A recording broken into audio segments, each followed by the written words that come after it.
শেখ হাসিনার কথা উল্লেখ করে বলতে চাই, শেখ হাসিনা বলেছে আওয়ামী লীগ যদি ক্ষমতা ছাড়ে বিএনপি জামাত 1 কোটি আওয়ামী লীগকে হত্যা করবে।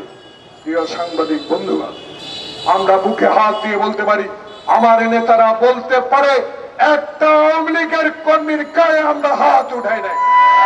আমার নেতা তারেক রহমানের 5 আগস্টের পর শব্দ চয়ন দেখেন, তার বক্তব্যগুলো দেখেন, তার কথাগুলো দেখেন, তার সাংগঠনিক নির্দেশগুলো দেখেন, তার রাষ্ট্রনায়কত্বমূলক বক্তব্য দেখেন।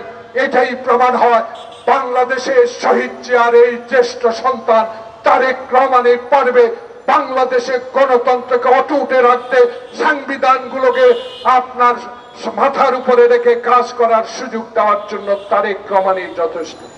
আল্লাহর কি রহমত, ছাত্র বৈষম্যর আন্দোলন, ছাত্র জনতার আন্দোলন আজ শেখ হাসিনা তুমি নাই, আছে এমন এক ব্যক্তি যে ব্যক্তিটিকে তুমি 14 তলা পর্যন্ত পায়ে হেঁটে হাজিরা দিতে বাধ্য করেছ, সেই ডক্টর মোহাম্মদ ইউনূস এখন বাংলাদেশের প্রধান উপদেষ্টা।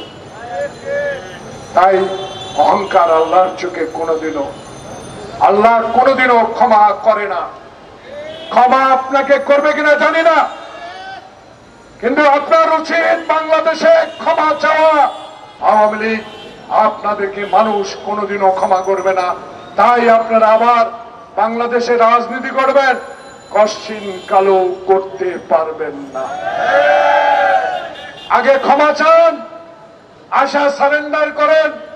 কোথায় আছেন একজন ইকো পার্কে, আরেকজন কোথায় জানি না, যার নির্দেশে যে হারুন, যে বিপ্লব, যে মেহেদী আমার অফিস তছনছ করে আমাদেরকে গ্রেফতার করেছে, তারা কেন এখনো আইনের আওতায় আনা হয় না?